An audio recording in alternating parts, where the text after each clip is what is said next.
ایک انتہا پر مسلمان پانی ہوتا تھا، دوسری طرف ہندو پانی ہوتا، پانی الگ ہے۔ بہرحال یہ تو علیحدہ معاملہ ہے، لیکن میری اور جو بھی صاحب ایمان اس ملک میں ہیں ان کی اصل دلچسپی پاکستان سے اس لیے ہے کہ یہاں اسلام کی توقع تھی کہ یہاں اسلام قائم ہوگا۔ ہمیں محبت اس اعتبار سے ہے۔ یہ احیاء اسلام کا یہ گویا کہ نقطۂ آغاز بنے گا، یہاں سے نظام خلافت کا جو ہے وہ آغاز ہوگا۔ اس بنا پر محبت، اس بنا پر اور زیادہ محبت، ٹھیک ہے وہ محبت بھی ہے، وطن ہے، ہمارے گھر اگر ہیں تو اسی سرزمین پر ہیں، ہماری اولاد کا مستقبل ہے تو اسی سرزمین سے وابستہ ہے، اس کی نفی نہیں ہے، لیکن اصل محبت اس اعتبار سے کہ یہاں امید تھی کہ اسلام کی نشر ثانیہ کا یہ نقطۂ آغاز بنے گا۔ اس کے ضمن میں علامہ اقبال کا خواب جو 1930 میں انہوں نے دیکھا تھا، تفصیل میں نہیں جاؤں گا، پاکستان کے قیام کا خواب دیکھا تھا، اور یہ کہ پھر یہاں پر ایک ایسا نظام، خلافت راشدہ کا نظام دوبارہ قائم کیا جائے جو پوری دنیا کے لیے ایک مینارہ نور بن جائے۔ پہلا خواب تو پورا ہو گیا تھا 17 سال کے اندر اندر، سن 30 کا خواب سن 47 میں 1947 میں پورا ہو گیا، دوسرے خواب کی ابھی تک کوئی تعبیر نظر نہیں آ رہی، بلکہ تفصیل میں بحث کر دیتا ہوں کہ مایوسی کا غلبہ ہوتا چلا جا رہا ہے۔ پھر قائد اعظم کی بے شمار تقاریر، جس کو میں نے یہ بھی کہا کہ قائد اعظم نے اسلام کی قوالی گائی ہے پورے ملک کے اندر، مشرق و مغرب و شمال و جنوب میں۔ ہمیں ملک اس لیے چاہیے اسلام کے اصول حریت و اخوت و مساوات کی بنیاد پر ایک نظام قائم جو پوری دنیا کے لیے نمونہ بن جائے، لہذا توقع تھی۔ پھر خاص طور پر جس طریقے سے سفر کا آغاز ہو گیا تھا، اچھا پھر اس کے علاوہ حضور کی احادیث موجود ہے، جو حضرت مہدی کا ظہور ہونا ہے عرب میں ہونا ہے، اور وہ اصل میں مجدد کامل ہوں گے۔ یہ تجدید کامل جو تجدید ہو رہی ہے تدریجاً، یہ ان کی ذات پر مکمل ہوگی، لیکن ان کی حکومت قائم کرنے کے لیے حدیث سفر میں فرمایا گیا کہ ایک مشرقی ملک سے فوجیں آئیں گی۔ جہاں تک میں سمجھاؤں اس حدیث سے وہ یہ ہے کہ عرب تو کھوکھلے ہو چکے ہوں گے، عربوں کو جیسا کہ میں بتا چکا 1258 سے، یعنی یوں سمجھیے کہ 700 برس سے زائد ہو گئے ہیں، 750 برس، کہ وہ امت مسلمہ کی اب قیادت ان کے پاس نہیں ہے۔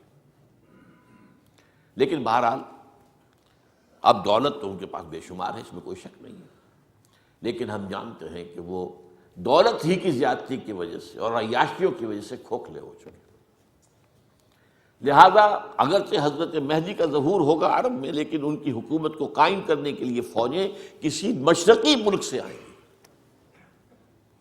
اور پاکستان مشرق میں ہے، ویسے صرف پاکستان نہیں، افغانستان بھی مشرق میں ہے، پھر بھارت پورا کا پورا مشرق میں ہے۔ حدیث کے الفاظ یہ ہیں یخرج ناس من المشرق یعطئون للمہدی یعنی سلطان۔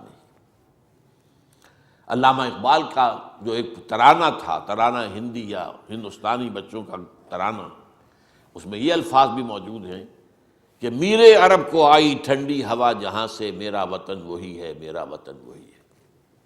اور یہ کب کہا انہوں نے؟ ابھی پاکستان کا تو کوئی وجود نہیں تھا، یہ کوئی حدیث ہے، اگرچہ مجھے اس کا متن ابھی تک مل نہیں سکا، لیکن امریکہ میں ایک مرتبہ کچھ عرب طلباء تھے دینی مزاج رکھنے والے، ان سے جب بات، ان کا ہے حدیث ہے، ہم بھی آپ کو حوالہ تو نہیں دے سکتے، حدیث ہے کہ حضور نے فرمایا کہ مجھے ہند کی طرف سے ٹھنڈی ہوا آتی ہے، میرے عرب کو آئی ٹھنڈی ہوا جہاں سے، میرا وطن وہی ہے، میرا وطن وہی ہے۔ پھر امت کی 400 سالہ تاریخ میں نے بہت مرتبہ چیزیں گنوائی ہیں، مجددین کا سلسلہ 1000 برس تک عالم عرب میں رہا، پھر آ گیا ہندوستان میں، آخر کوئی سبب ہے۔ خلافت کے خلاف سازشیں ہو رہی تھی، کہیں کوئی احتجاجی تحریک نہیں اٹھی، کسی کے کان پر جوں تک نہیں ریگی سوائے ہندوستان کے، اور وہاں پر عظیم تحریک اٹھی، تحریک خلافت، اتنی عظیم کہ گاندھی کو شریک ہونا پڑا اس میں۔ آپ اندازہ کیجئے کہاں گاندھی، خلافت سے کیا سروکار اس میں، لیکن مجھے اندازہ تھا کہ اگر اس تحریک کا میں نے ساتھ نہ دیا تو پھر مسلمانوں سے کوئی تعاون مجھے نہیں مل سکے گا۔ پھر تمام دنیا میں تحریکیں اٹھی آزادی کی، لیکن وہ لوکل نیشنلزم پر مبنی تھی، ملے نیشنلزم، انڈونیشیا وغیرہ کے علاقے میں ملائن قوم پرستی، ٹرک نیشنلزم مصطفیٰ کمال کا، جس نے کہ ترکی کو بہرحال بچا لیا۔ سلطنت عثمانیہ تو ختم ہو گئی لیکن ترکی بچ گیا، اور یورپ کے سینے پر مونگ دلنے والا شہر قسطنطنیہ اب بھی موجود ہے، وہ یورپ کے سائے پر ہے، ظاہر بات ہے کہ اس کا حصہ ہے، اور وہ ناسور ہے ان کے سینے میں، عیسائیوں کے سینے میں ناسور ہے۔ اور آتا ہے یہ جو آخری زمانے میں ملاحم جو ہوں گے، قسطنطنیہ مسلمانوں کے ہاتھوں سے نکل جائے گا۔ جب یہ گریٹر اسرائیل قائم ہوگا تو اس کے نتیجے میں بہت سے عرب ممالک ختم ہو جائے گا۔ نقشہ بن رہا ہے، اب تو دنیا میں آ رہے ہیں نقشے، ان کے جو ہے مڈل ایسٹ کا بھی نیا نقشہ بنائیں گے۔ پاکستان کا نیا نقشہ تو ابھی حال ہی میں اخبارات میں آیا، نوائے وقت میں اور نیشن میں، اور یہ سن 6 سے بنا ہوا، آج کا نہیں ہے، یہاں کے اخبارات میں آج آیا ہے، میرے پاس تو سن 6 کا موجود ہے۔ بہرحال یہاں پاکستان کی تحریک چلی اسلام کے نام پر، اور کہیں نہیں۔ صدر ناصر نے بھی انگریز کو اٹھا کر پھینکا میڈیٹرینین میں، تو عرب نیشنلزم پر، اسلام پر نہیں۔ باس پارٹی عرب نیشنلزم، وہ عراق تھا یا شام تھا، باس پارٹی کی حکومتیں رہی ہیں، عرب نیشنلزم، ٹرک نیشنلزم، ملے نیشنلزم، یہ صرف ایک تحریک تھی، تحریک پاکستان، جو اسلام کے نام پر اٹھی۔ پاکستان کا مطلب کیا؟ لا الہ الا اللہ۔ اب میں تھوڑی سی آپ کو تاریخ بتا دوں۔ سن 49 سے لے کر اور سن 57 تک تقریباً یقین کی کیفیت تھی کہ یہاں اسلام آیا کہ آیا، اس لیے کہ قرارداد مقاصد پاس ہو گئی۔ اس دور میں سیکولرزم کے خلاف بغاوت، حاکمیت اللہ کی ہے، انسانی حاکمیت کی نفی مطلق، کہ اکبر نام لیتا ہے خدا کا اس زمانے میں۔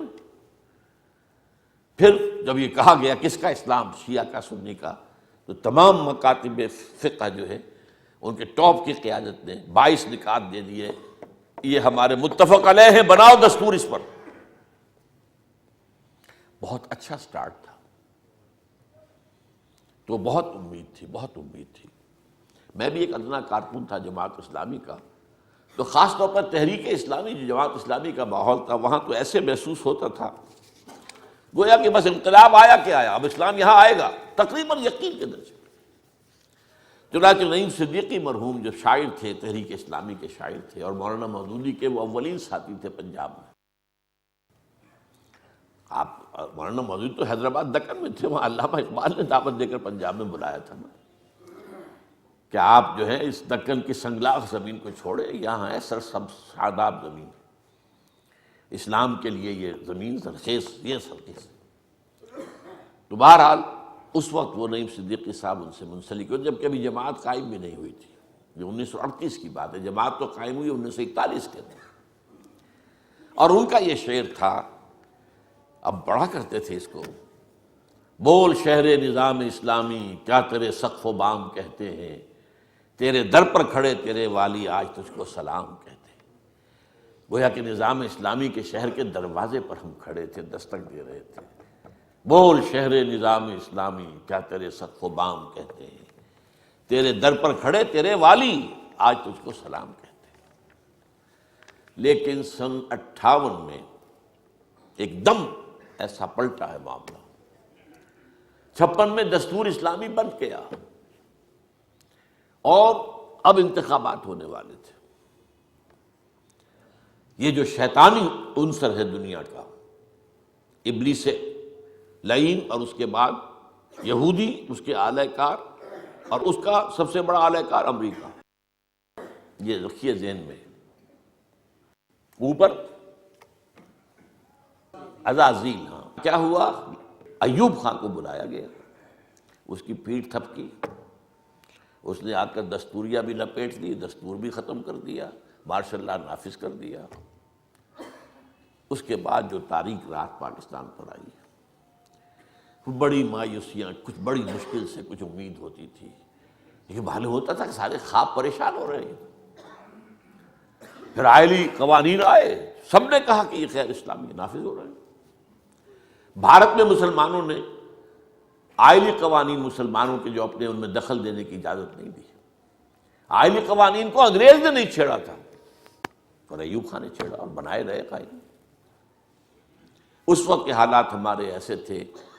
انہی نعیم صدیقی صاحب کا شعر سنا رہا ہوں: اے آندھیو سنبھل کے چلو اس دیار میں، امید کے چراغ جلائے ہوئے ہیں ہم. یہاں تو ہماری امید کے دیا جل رہے ہیں. آندھیو ذرا سنبھل کے چلو، یہ چراغ بجھ نہ جائے.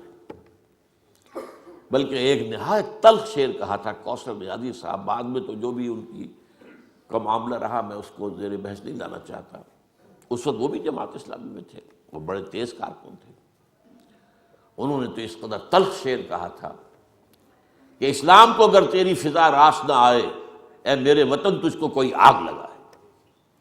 وہ جو بات میں نے کہی تھی کہ ہمیں پاکستان سے اصل محبت اس لیے، ہاں وطن ہونے کی حیثیت سے بھی ہے، فطری محبت ہے. اصل جو ہے ہماری نگاہ میں قدر و قیمت وہ تو یہ ہے کہ اسلام کی نشر ثانیہ کے گہوارہ بنے گا. البتہ اس کے بعد سن 58 سے لے کر سن 85 تک کے معاملات تو یہی رہے. بہت مایوسی، بڑھتی ہوئی مایوسی. وہ مایوسی اسی اعتبار سے تھی کہ اسلام کے آنے کی امید جو ہے وہ دم توڑ رہی ہے. اگرچہ اس وقت تک پاکستان کے وجود کے بارے میں کوئی مایوسی شروع نہیں ہوئی تھی، یہ ملک رہے گا ہی نہیں. سن 85 میں مجھے ایک خیال آیا، اور وہ خیال کیا تھا کہ بنی اسرائیل کی تاریخ کا یہ واقعہ ہمارے سامنے ہے، قرآن مجید میں ہے، سورہ مائدہ میں. وہ جب آزاد ہوئے فرعونیوں کی غلامی سے اور مصر سے نکل کر آ گئے، اب انہیں حکم ہوا جنگ کا.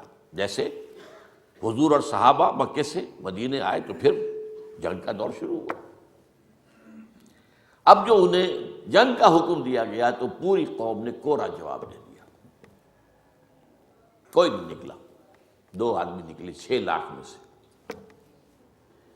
اس کی سزا اللہ نے یہ دی: فَإِنَّهَا مُحَرَّمَةٌ عَلَيْهِمْ 40 سَنَةً يَتِيهُونَ فِي الْأَرْضِ. اگر یہ بزدلی نہ دکھاتے تو ابھی ہم انہیں فلسطین کے اندر حکومت عطا کر دیتے، ارض مقدس. اب ان کی بزدلی کی وجہ سے وہ ارض مقدس ان پر 40 برس تک حرام رہے گی، اسی صحرا میں بھٹکتے پھریں گے. یہ 40 برس جو ہیں اس میں کیا ہوا؟ جو نسل ہے بدل گئی.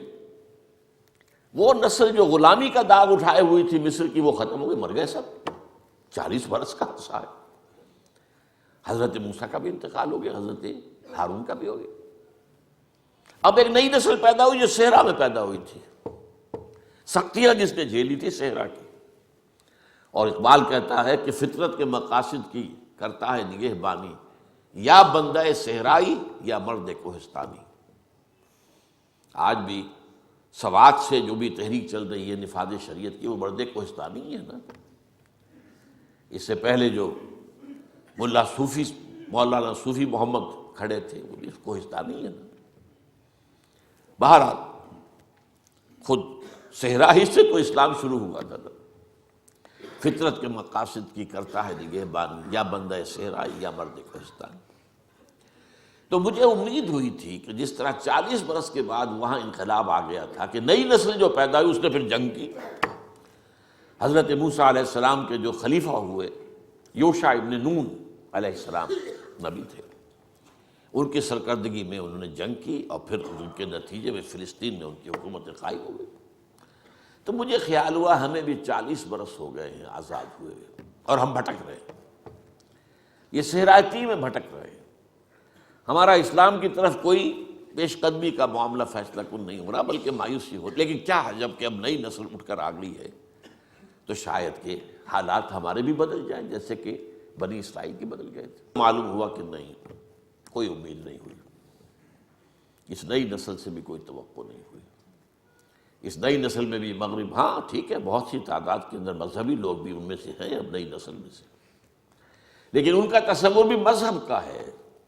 دین کا انقلابی تصور موجود نہیں. دین کو قائم کرنے کی جدوجہد وہ سامنے نہیں. بہرحال اس کے دوران میں بھی یہی ہوتا رہا کہ کچھ بین الخوف والرجا جو آتا ہے حدیث میں، کہ خوف اور رجا کے درمیان